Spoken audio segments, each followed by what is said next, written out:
Olá, eu sou Gláucia Paiva, estamos aqui com o Léo Costa. É um prazer te receber aqui. Muito obrigada de você ter aceitado esse convite para esse bate-papo sobre esse projeto que eu estou lançando, que é a educação sensorial, a fisiologia do destino, né?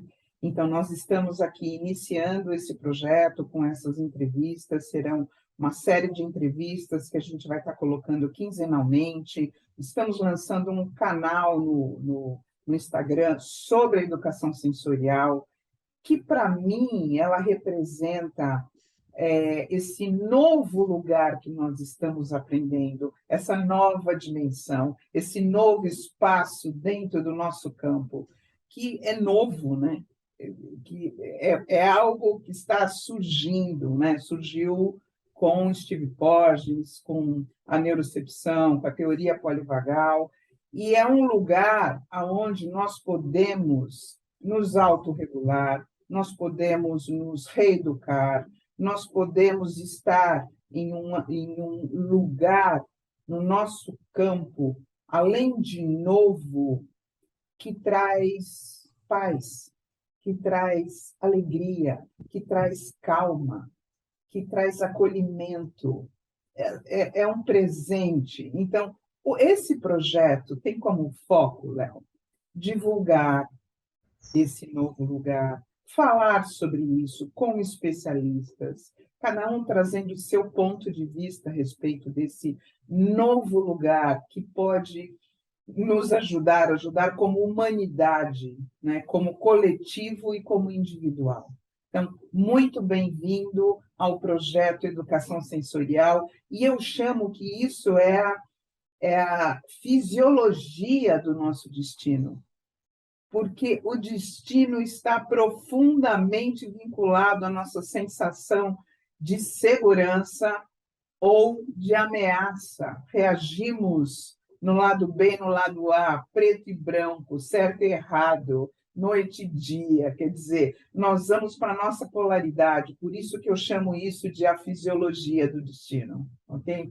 Muito obrigada de você ter aceitado esse convite, para a gente estar podendo falar um pouquinho disso daqui. Mas antes, eu gostaria que você se apresentasse. Por favor, Léo. Obrigado, Gláucia. É uma grande alegria, de verdade, assim, estar aqui ao seu lado, de ter sido convidado para esse projeto que eu acredito. Quando tem o nome Educação lá na frente, vocês sabem, eu vou me apresentar e vocês vão ver que a minha área, né, a minha história está aí repousando na educação.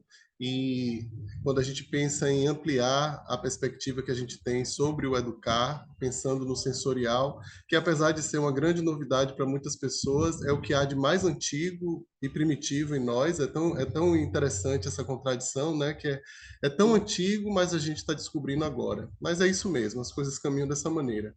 Então, muito obrigado pelo convite. Fico realmente tocado com esse movimento que você está fazendo, a variedade, eu imagino, a diversidade de respostas que vamos ter, né, para esses encontros, de pontos de vista diferentes, de aprofundamentos aqui, aprofundamentos ali.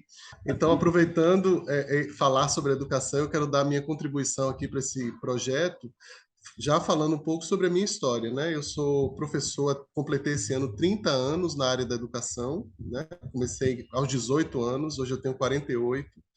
Fui professor de inglês durante muito tempo, mas a maior parte da minha vida como em escolas foi formando professores, né? Ajudando no desenvolvimento pessoal dos professores. Acabei fazendo uma formação em educação sistêmica no momento em que eu já conhecia as constelações familiares como cliente. Nunca imaginei ser terapeuta, mas fui fazer a educação sistêmica como professor para me dar mais instrumentos, recursos para lidar com os meus alunos e com os professores, que eu também fui coordenador e diretor de escolas durante um tempo. E eu me encantei. No primeiro módulo que eu fiz em BH, eu já saí de lá dizendo assim, eu quero isso para minha vida, quero ser constelador, quero ser terapeuta, eu já sabia, parecia aquilo, parecia não, né? Assim, foi um encontro com o meu destino mesmo, e foi também é como se eu tivesse aparado as arestas do que eu já fazia para encaminhar para o que hoje trabalho, que é com formação de professores. Hoje a gente tem no Instituto Alegria, que é o meu instituto, a primeira formação no Brasil de educação informada sobre o trauma, é um curso extenso com 6 módulos. Formamos a primeira turma ontem, né? Estamos no momento de celebração aqui, de completar esse movimento. E junto com o trabalho de educador, o trabalho de terapeuta também foi desenvolvendo, mesmo porque eu não vejo muita distinção em termos na prática, você acaba sendo como terapeuta também um educador, e como educador um terapeuta. Claro que cada um no seu devido lugar, né? Mas tem muito do que a gente diz assim, é um trabalho terapêutico que a gente precisa levar para a escola, ensinando aos professores, dentro dos limites dele, a como lidar, por exemplo, com a educação sensorial. Hoje fiz a formação em psicotraumatologia. Hoje o trauma e os estudos sobre o trauma estão muito presentes na minha vida, né? É algo que me guia bastante.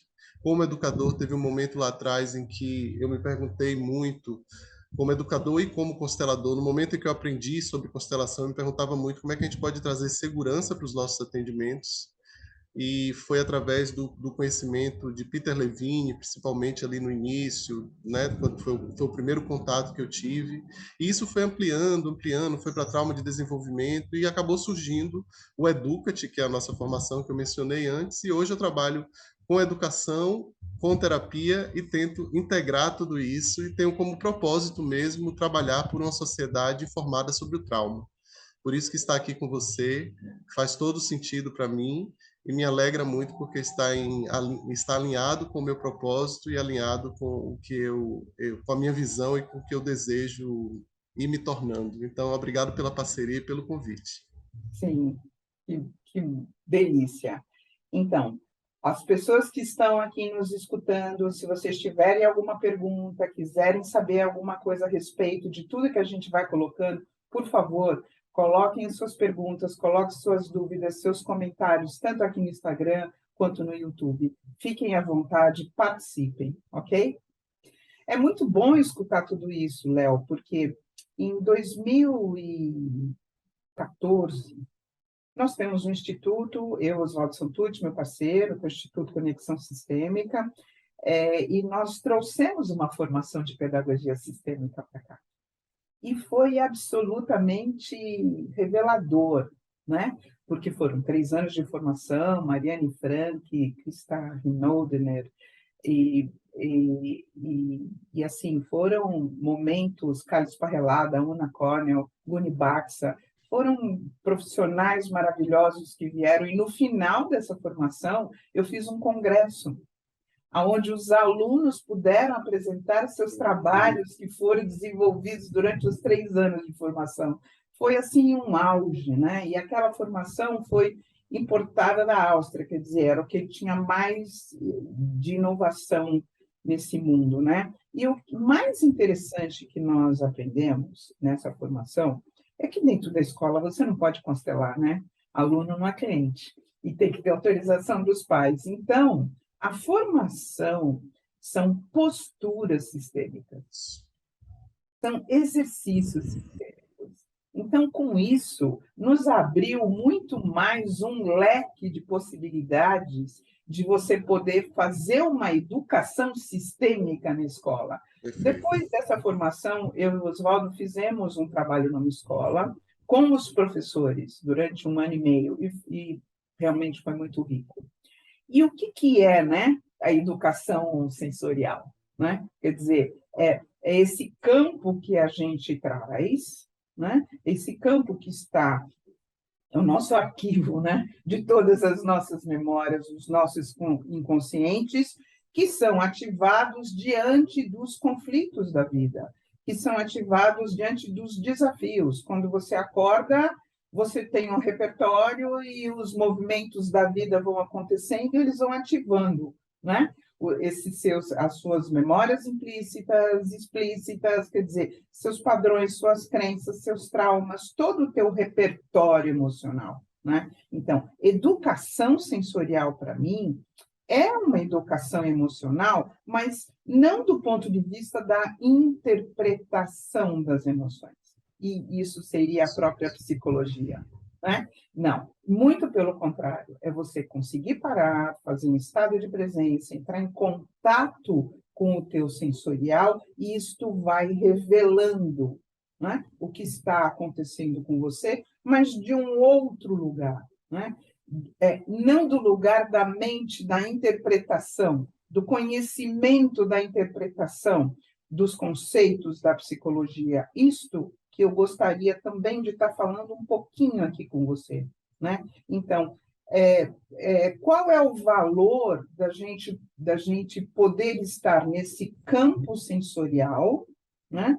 Nesse campo das sensações, que não são as emoções, que não são os pensamentos, que é o calor, que é o frio, que é a pressão, que é a pontada, que é o arrepio, que é a nossa neurocepção, que é esse sexto sentido que o Steve Porges nos ensinou como neurocepção, esta dimensão que a humanidade está descobrindo com a neurociência, com a teoria polivagal, que eu acho que isto vai revolucionar as ciências em geral, né? Quer dizer, este lugar do sensorial, como é que é para você, Léo, a vida deste ponto de vista? Olhar a vida do ponto de vista sensorial, da neurocepção. Por favor. Eu acho que, em primeiro lugar, quando a gente fala em sensorial, eu enxergo, eu vejo tudo isso que você está falando e que a gente sabe, né, que o nosso cérebro ele foi evoluindo a partir do sensorial, né? A nossa base aqui, o cérebro reptiliano é um cérebro sensório-motor, né? Então ele vai trabalhar com sensações, movimentos, sensório-motor, o movimento e o que sentimos a partir disso.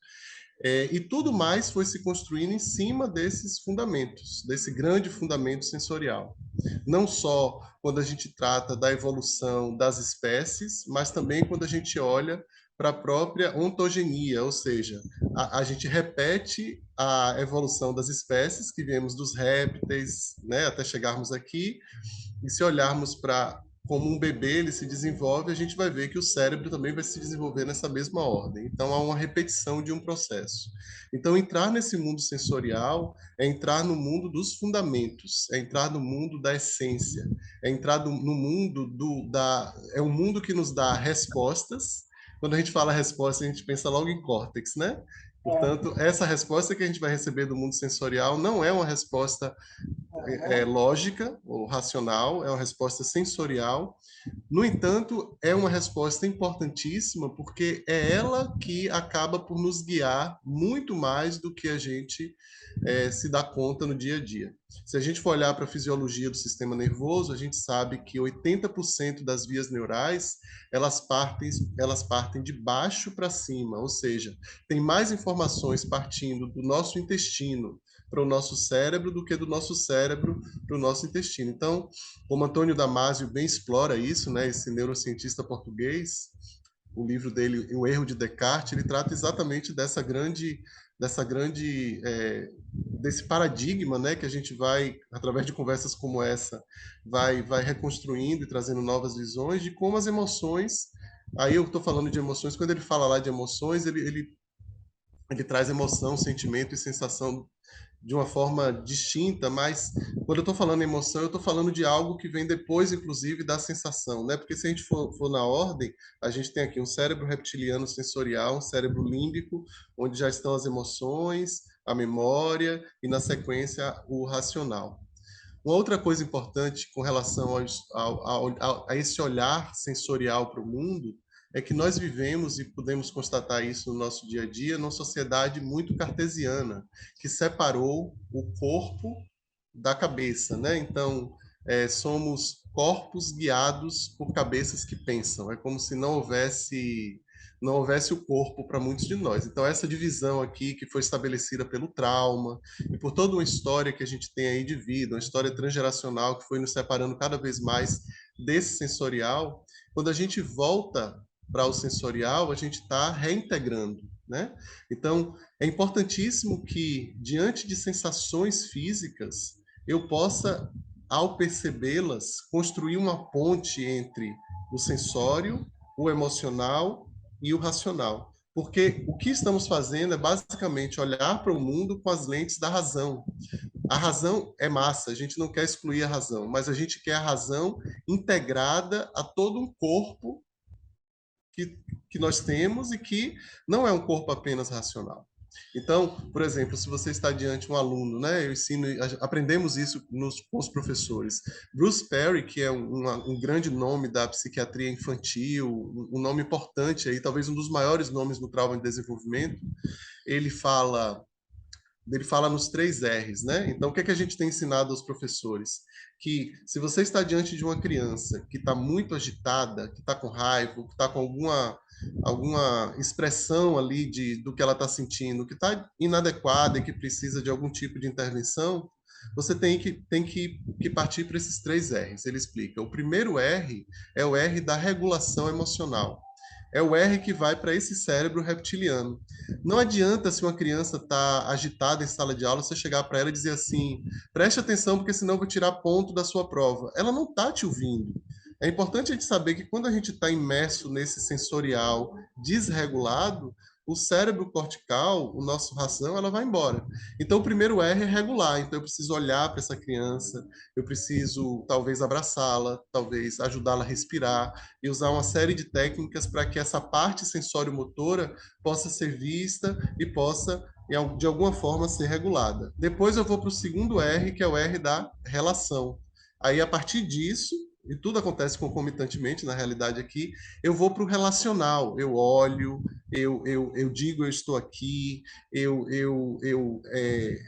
mostro que eu entendo ela, eu me aproximo dela de uma maneira em que ela se sente vista e respeitada. Então, eu estou construindo aqui uma relação. Aí o último R é o raciocinar, é a razão. Então a razão só vai chegar lá no último, né? Então, como eu estava dizendo anteriormente, é tão contraditório que o sensorial seja tão primitivo, seja tão original, seja tão distante sobre a nossa origem e que agora só agora a gente está descobrindo ele. A gente está fazendo o caminho inverso, né? Muita gente tentando, e isso é bem real, né?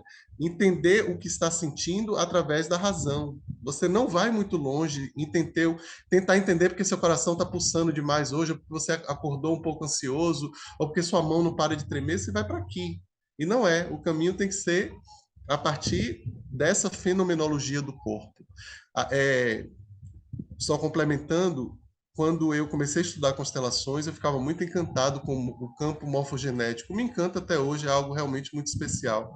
E sabe, Gláucia, eu tenho chegado à conclusão de que esse campo de que a gente fala, ele é o corpo, né? Porque tudo que acontece diante de nós é sensorial. Quando eu vejo dentro de uma constelação a mãe se movendo em direção ao filho e olho para o cliente e vejo o que é que se passa, vamos supor que o cliente seja esse filho que ele vê ali no representativo, na representação, é o corpo desse cliente que projeta essa imagem. Claro que tem o representante também projetando a sua própria história, ali tem uma complexidade incrível, mas é o que está no corpo que é lançado no campo. Então, o campo não é nada mais do que esse campo de que a gente está falando aqui, o campo das sensações. E aí, o que é que acontece? Quando eu estou no trabalho das constelações e eu falo uma frase que dá um match com o sensorial, de repente vem um alívio, de repente vem um novo insight, de repente vem um novo movimento no campo, tudo partindo desse cérebro reptiliano que não pode estar sozinho. O sensorial ele vem acompanhado de um córtex que precisa estar ligado ali, principalmente com o constelador, que vai dar a munição, né, com essas palavras, com esses movimentos que vão encontrando essa combinação entre o que sentimos e o que pensamos. É a partir daí que eu acho que vai se desenvolvendo um fluxo. Assim, o principal propósito da educação sensorial é dizer que a sensação vem antes da razão.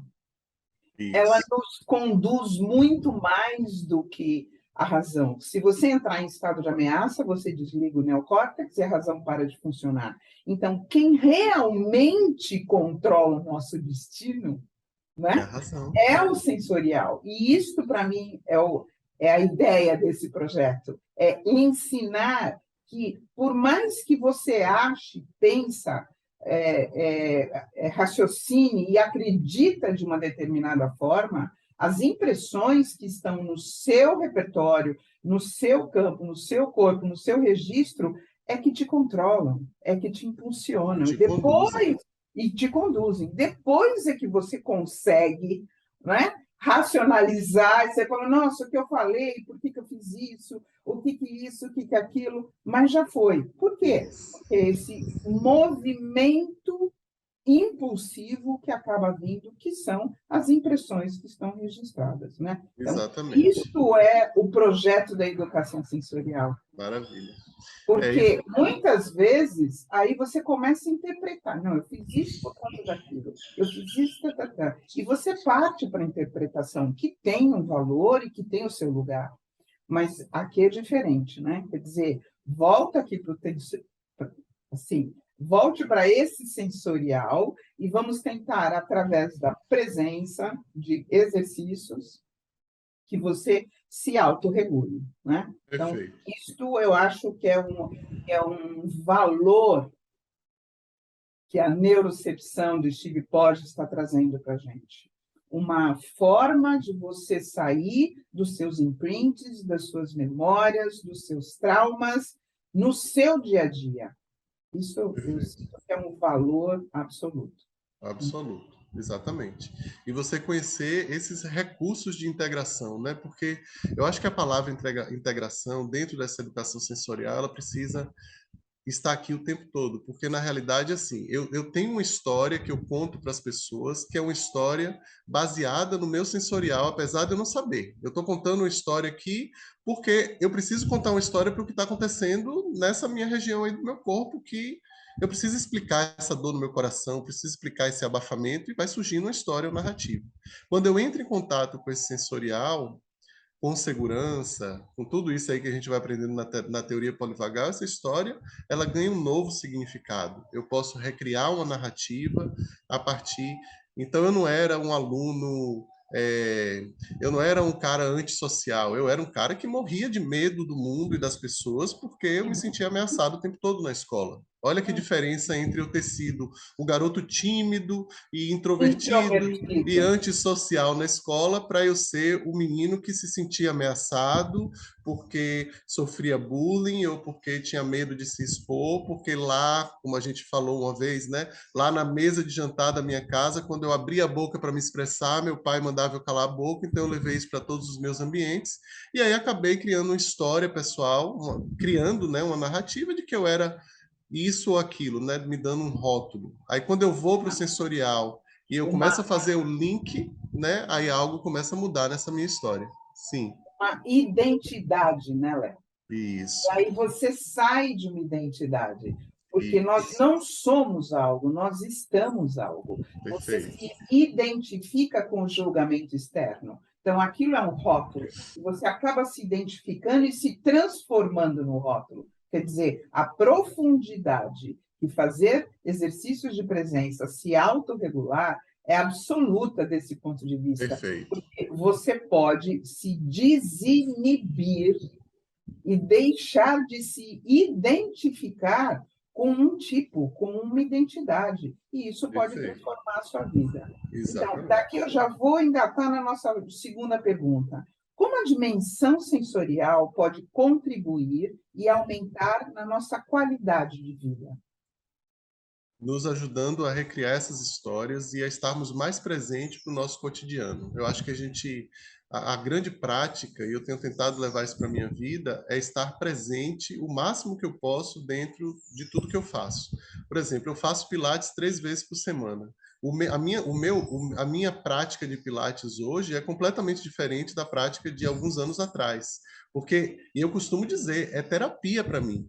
Eu faço a minha terapia lá de 15 em 15, mas todos os meus encontros de pilates encontros terapêuticos. Aí alguém pode perguntar assim, o cartesiano, né, vai lá dizer, mas você conversa? Como assim? A sua professora de Pilates é uma pessoa que fica conversando? Eu disse, não, eu estou trabalhando o tempo todo com a prática sensorial. Eu estou presente para o Pilates. Então, por exemplo, quando dentro do exercício do Pilates a gente tem que fazer um novo movimento, que às vezes é desagradável, desconfortável, e tem que ser, né? Porque, como o próprio Bruce Perry ele fala, esse nível de estresse que a gente precisa ter no nosso dia a dia, ele precisa ser moderado, ele precisa ser previsível, ele precisa ser controlável. Então, a professora sabe o nível de moderação que ela precisa dar para esse novo exercício. E quando o exercício é desagradável, exige um pouquinho mais de mim, e eu fico presente para esse desagradável, observo os meus limites, até onde eu devo ir, isso vai mudando a minha postura na minha vida, nas minhas escolhas, na minha visão de mundo, na forma como eu lido com a minha saúde, com o meu autocuidado. Então, uma aula de Pilates, só para dar um exemplo de vida prática aqui, é o momento em que você lava os pratos, ou o momento que eu tenho que encher aquela bendita garrafa, que é 1 minuto que parece um dia inteiro ali esperando, eu sempre digo isso, né? A impaciência que vem em mim e aquilo que eu sinto aqui subindo, vontade de parar, de interromper. E quando eu começo a olhar para isso e a lidar com esse desagradável, eu estou me treinando para os grandes desagradáveis da vida. Por exemplo, a morte de uma pessoa ou coisas trágicas que acontecem na vida de todo mundo. Então, eu acredito muito que essa educação sensorial, esse estarmos presentes para o corpo e para as nossas sensações, são momentos, oportunidades incríveis que nós temos no nosso dia a dia de treinarmos o nosso cérebro, de treinarmos o nosso sistema nervoso para os grandes e especiais momentos que a gente vai ter, né? Então, eu encaro isso de uma forma muito, muito séria. Uma outra, no trabalho terapêutico que eu desenvolvo com meus clientes, eu digo assim, a gente tem alguns objetivos aqui a cumprirmos juntos, a gente vai trabalhar juntos. 3 ou 4 aspectos são fundamentais. O primeiro deles é a consciência, a presença observadora. Eu ter uma presença observadora constante em relação ao que eu estou fazendo e o que eu estou sendo. Com um detalhe, um detalhe importantíssimo, inclusive, essa presença observadora, ela precisa ser gentil, ela precisa ser carinhosa, ela precisa ser Acolhedora. acolhedora, né? Então, eu digo, tudo que você menos precisa é de uma presença observadora com um chicote atrás de você, te criticando. Essa é a primeira coisa. A segunda é que, através dessa observação, eu possa também estar disponível para ampliar o meu vaso, o meu continente, que isso é super importante, né, Glaucia? Porque quando a gente entra em contato com as sensações, a gente precisa também criar um espaço onde elas possam existir em nós. Porque muito da nossa evitação do sentir tem a ver com eu não cabe isso em mim, isso é demais, eu não consigo suportar isso. E quanto mais a gente treina e se observa e faz essas coisas do cotidiano se observando, maior vai ficando esse vaso e mais a gente pode acolher os sentimentos que são desagradáveis. E a terceira coisa é que eu possa olhar para o que é desagradável e aprender a tolerar isso. Muitas pessoas podem pensar, então, Léo, você está querendo romantizar os desagravos da vida. Não, o desagradável da vida é chato, a gente não quer vida desagradável, a gente quer vida legal, plena e muito agradável o tempo todo, mas a realidade é que o desagradável faz parte da vida. E o que é que eu faço diante do desagradável? Eu nego, me esquivo ou eu vou aprender a lidar com isso? As ondas da vida, a vida vem em ondas, né? Já diria Lulu Santos. Eu preciso aprender a surfá-las, porque elas fazem parte da vida. Então, o terceiro ponto é que, dentro dessa educação sensorial, dentro do meu dia a dia, eu me depare com situações que são desagradáveis, não precisam ser grandes situações desagradáveis, coisas pequenas do dia a dia, em que eu vá treinando viver aquela experiência de um lugar de atenção, de autorrespeito, de perceber meus limites, etc. Isso também vai aumentando esse vaso e essa minha capacidade de viver mais no sensorial integrado ao neocórtex, né? Que é o grande barato aí.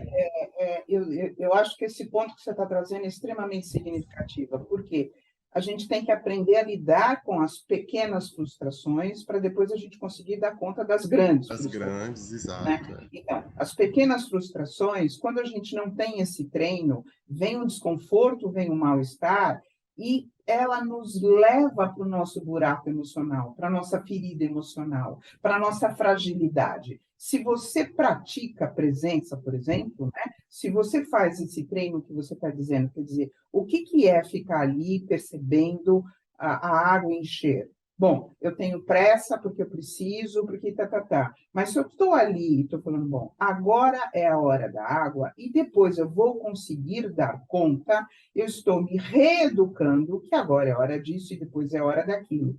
Isto, para mim, significa você tirar a intolerância da frustração. E aí, quando você treina estar no desconforto sem entrar no mergulho da tua ferida emocional, a tua vida muda. Porque Perfeito, senão exatamente. você entra na sua ferida emocional 3, 4 vezes por dia. No final do dia você está destruído, no final de semana você precisa de algo além do que o normal. Então, você aprender a lidar com o ritmo de vida, com a exigência da vida, com o nível de estímulo que a gente tem hoje e com tudo que vai saindo fora do seu controle, você está aumentando a tua resiliência com a tua frustração, que Exatamente. vai permitir que você não mergulhe na tua ferida emocional, partindo de pequenas frustrações, porque no final é isso que acontece. Perfeito, É, exatamente. é uma faísca que te coloca lá e aquilo aí você faz download do teu programa emocional difícil e a tua vida fica muito mais pesada do que precisa. Então, a educação sensorial, que é tudo isso que você está trazendo, eu acho que ela não vai tratar os seus traumas, mas ela vai te diferenciar deles. E isso Vai, é com de uma certeza. qualidade de vida absoluta, né? Exatamente. E deixa eu dar um exemplo prático aqui que eu sempre conto e geralmente é muito ilustrativo para as pessoas. Algo que aconteceu comigo no ano passado. Eu fui para São Paulo e lá em Salvador eu peguei um Uber, né? E chegando muito próximo ao aeroporto começou um engarrafamento terrível. E eu estava ouvindo, eu me lembro, um podcast no coisa e o trânsito parou. E aí eu fiquei, claro, como todo mundo ficaria, meu Deus, vou perder o avião, né? E comecei a sentir no meu corpo, comecei a ficar atento para isso, que havia ali, a primeira coisa que eu percebi, Glaucia, foi que minhas pernas queriam sair do carro e fugir daquela situação e sair correndo.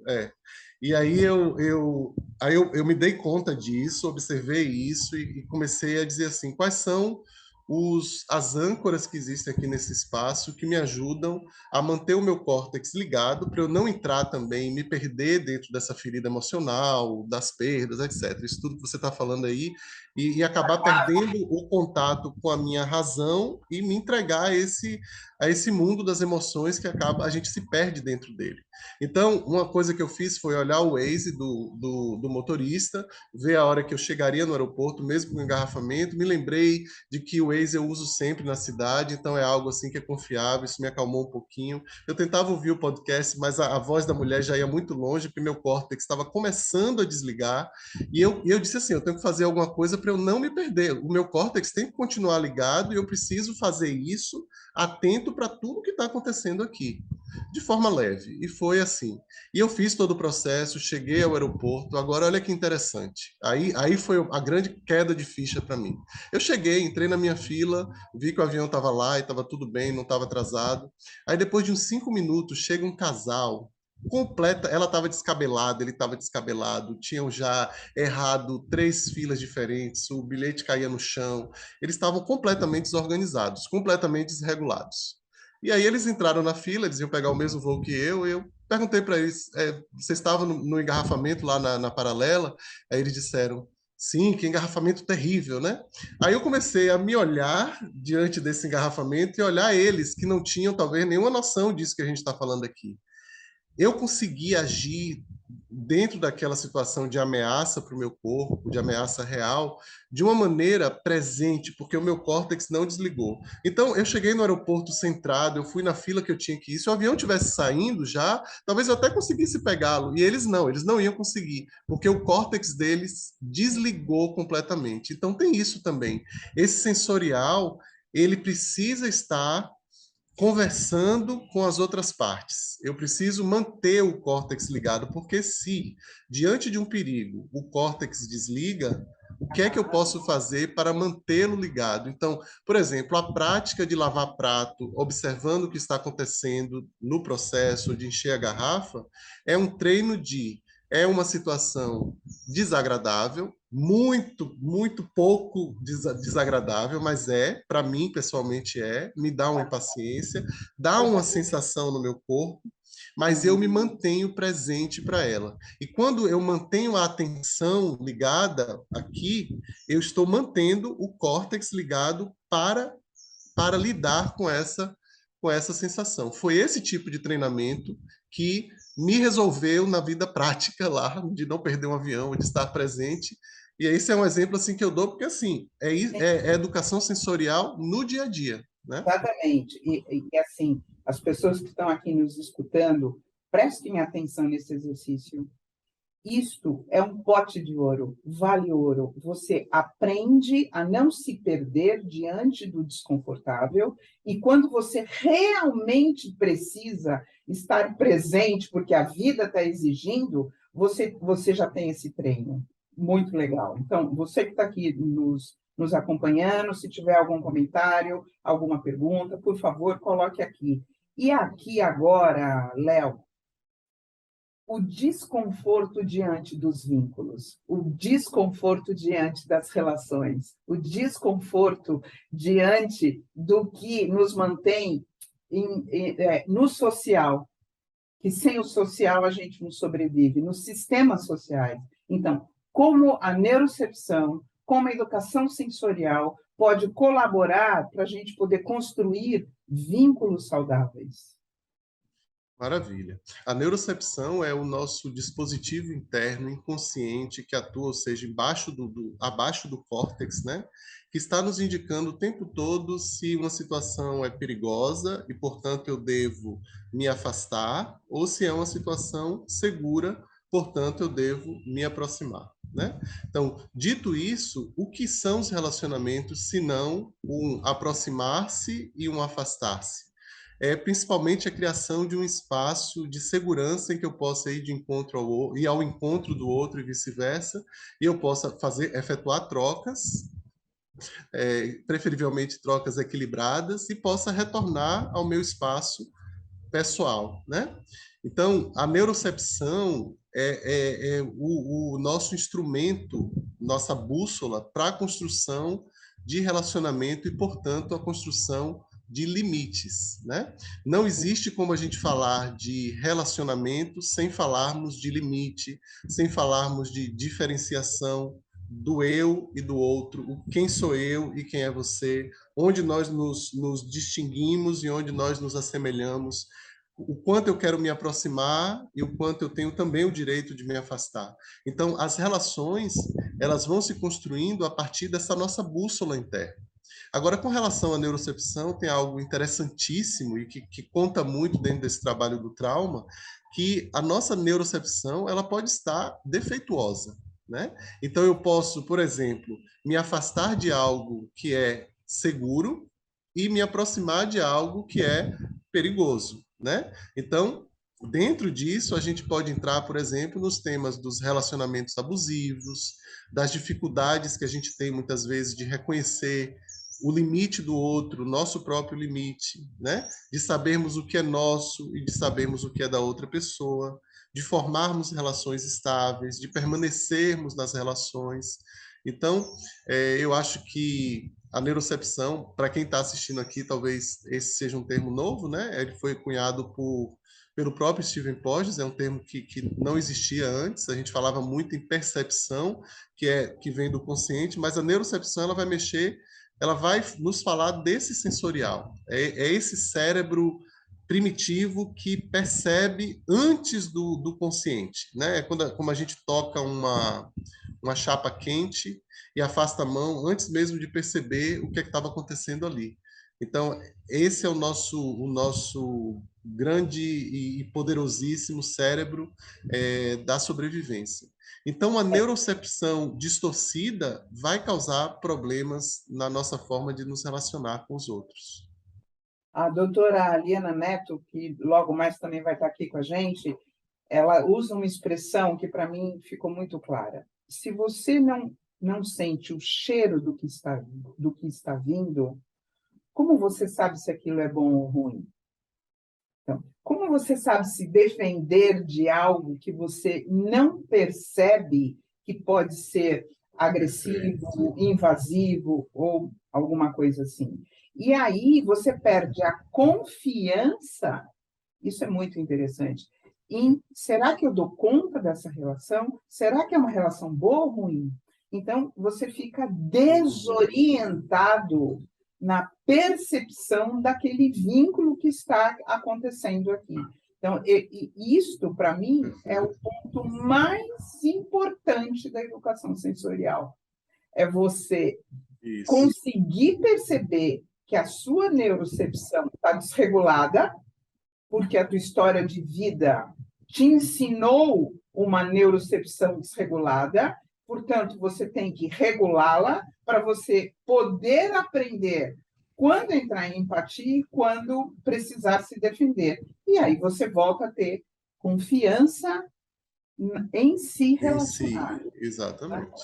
Não tem como a gente falar de neurocepção e dessa construção da neurocepção sem olharmos para a mãe e o bebê, né? Para o relacionamento, os nossos relacionamentos mais precoces lá com os nossos cuidadores. Se eu, por exemplo, senti, minha mãe mandou colocar um agasalho para sair, eu senti calor e a mãe disse: continue com o agasalho porque está fazendo frio, mas mãe, eu estou morrendo de calor. Não importa, deixa aí porque está fazendo frio.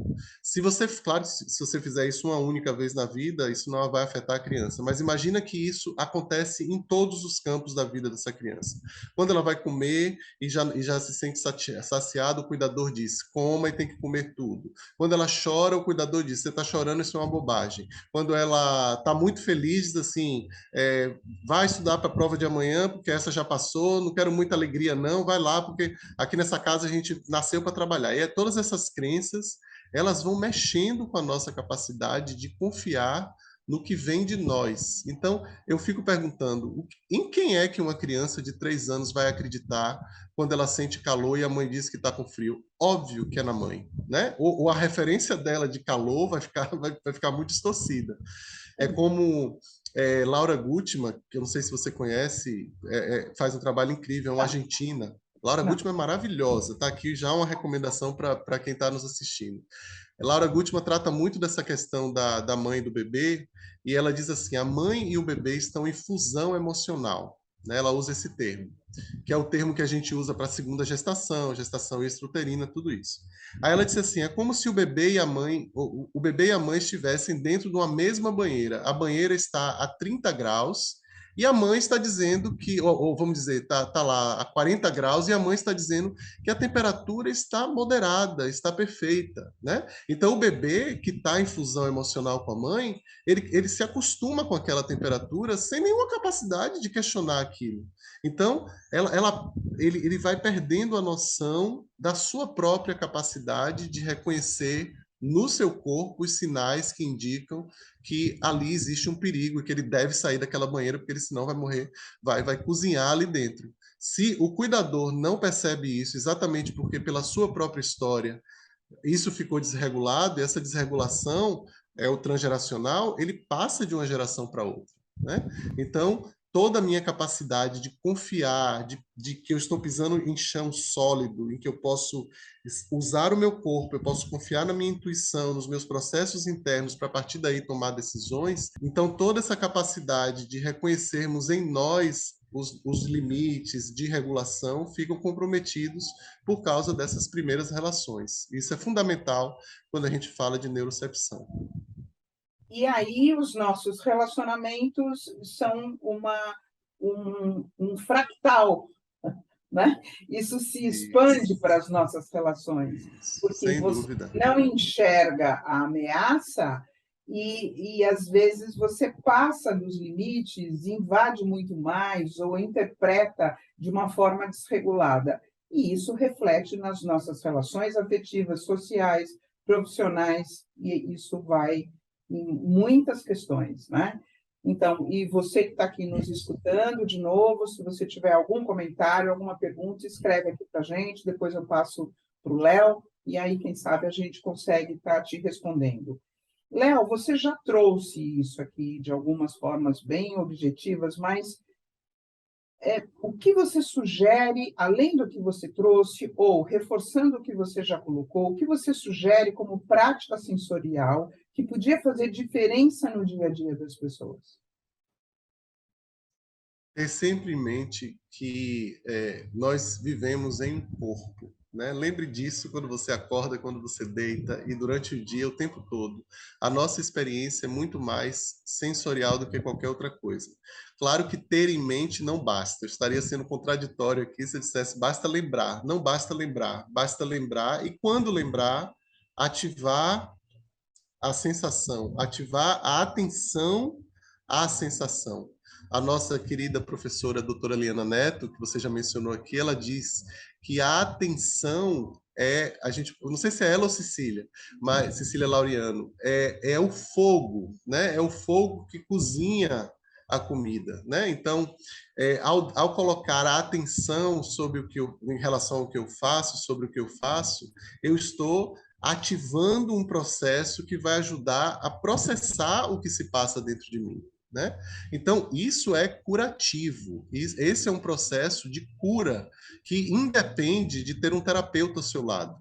Claro que você vai precisar de um terapeuta em algum momento, isso é inquestionável, mas eu posso usar o meu cotidiano aqui, ó. A gente está tendo esse bate-papo, eu estou sentindo meus pés no chão, estou sentindo a minha perna esquerda dobrada sobre a direita, estou sentindo as minhas costas aqui, estou reparando como está o meu mundo interno, então eu não posso deixar isso de lado. Algumas pessoas têm dificuldade de dizer assim, eu não consigo parar para meditar. Comece com 1 minuto, comece com 2 minutos ao lavar prato, ao varrer a casa, ao fazer as coisas que são um tanto desagradáveis que você, aquelas tarefas que você não gosta muito de fazer, ative o seu modo autocompaixão, seu observador externo. Qual a sensação que vem junto com essa tarefa? Por que é desagradável no sentido, não no porquê de encontrar a resposta aqui, mas o que acontece no meu corpo que torna isso desagradável? E eu digo assim, de forma prática, nem sempre essa resposta ela vai vir assim arrumadinha para você, mas apenas perguntar, fazer a pergunta, estar presente para o que está acontecendo no corpo, já é uma forma de você entrar em contato com a resposta, né? Então, eu digo assim que a gente tem as perguntas retóricas, que são as perguntas que a gente faz e que não tem resposta, a gente faz por fazer. Tem as perguntas reais, que foram essas que você me fez aqui, que você espera uma resposta, e tem as perguntas somáticas, que não vamos ter as respostas, provavelmente, mas elas também não são retóricas. Eu devo, de alguma maneira, ficar em um lugar, em uma postura de espera e de atenção ao que está acontecendo, sem intenção, sem medo e sem conhecimento, como nos disse Bert Hellinger, e eu simplesmente estou ali, presente para esse campo sensorial que está acontecendo comigo, está acontecendo no meu corpo, e é incrível da gente pensar que a gente passou tanto tempo da nossa vida ignorando completamente o que se passa no nosso grande templo, né? Dizemos que vivemos numa sociedade que valoriza o corpo, mas A valorizamos o imagem dele, corpo, mas é completamente diferente. a imagem dele, né? Não a Isso, qualidade dele, né? Então, exato. eu tenho um vídeo que tem 21 dias de exercícios a respeito de presença, que eu estou começando a chamar de meditação sensorial, Léo. Eu estou começando a usar Ótimo. essa expressão, meditação sensorial, né? E um deles tem a ver com, por exemplo, né, se você está muito ligado na hora de dormir, se você está lá na tua cama, né, e os pensamentos não param, e você não consegue dormir, você entra no processo de insônia, o que seria, né, prestar atenção no corpo? Como é o contato da tua pele com o lençol? Como os seus pés estão como o seu calcanhar está tocando o colchão? O travesseiro está numa boa altura? Está numa altura ruim? O cobertor é o suficiente? Está quente demais? Como é você estar em contato da tua pele ou com seu pijama ou com a sua coxa? Quer dizer, prestar atenção no sensorial vai fazer você sair da sua mente, nas suas preocupações, nos assuntos que você está remoendo e, portanto, está tirando o teu sono. Aí você vai conseguir se autorregular e talvez o sono volte. E este é o exemplo de uma pessoa que pratica a presença e me escreveu contando que ela tinha insônia há anos e foi em vários médicos e tomou vários remédios e com os exercícios de presença ela voltou a dormir. Quando você escuta um relato desse, você fala, gente, olha o poder que isso tem. Quer dizer, quando você tira a tua atenção das suas preocupações, das suas emoções e vem para o sensorial, você está autorregulando o teu sistema nervoso, você sai da sensação de ameaça, de preocupação, do que eu tenho que fazer, do que eu não fiz, do que eu devo fazer e não consigo isso e aquilo, e ali você dorme. Se você conseguir dormir, você vai ter melhores condições no dia seguinte de resolver um Perfeito. conflito, uma dificuldade e tudo mais. Então, isso para mim é educação sensorial. É este novo lugar dentro da nossa psique, né? Que é através do Aham. corpo, através da sensação física, do toque, do tato, da percepção do contato, né? Que isso vai autorregulando o nosso sistema nervoso. Então, esse é o propósito de estar Isso. falando sobre isso e divulgando que isso existe, está disponível e depende de uma simples prática a qualquer hora do dia, em qualquer lugar e de graça. Isso, exatamente. Agora, o que é importante aqui, Glaucia, dentro do que a gente tem falado de uma gradação nesses exercícios e nessas práticas, é assim, se a pessoa estiver já no processo de sentir insônia, o corpo dela já está desregulado, ela já está se sentindo ameaçada, ela está pensando no próximo dia. Então, você entrar de cara num exercício como esse, talvez a pessoa não consiga. Ela precisa já estar com alguma prática anterior, como eu falei, moderada, previsível e controlável. Moderada, por exemplo, eu vou dar novamente, vou encher vocês aqui com esse exemplo de encher uma garrafa. Encher uma garrafa dura 1 minuto. É uma prática moderada, ela é uma prática previsível, você sabe que vai acabar, e é uma prática controlável, porque se você não der conta, você pode interromper.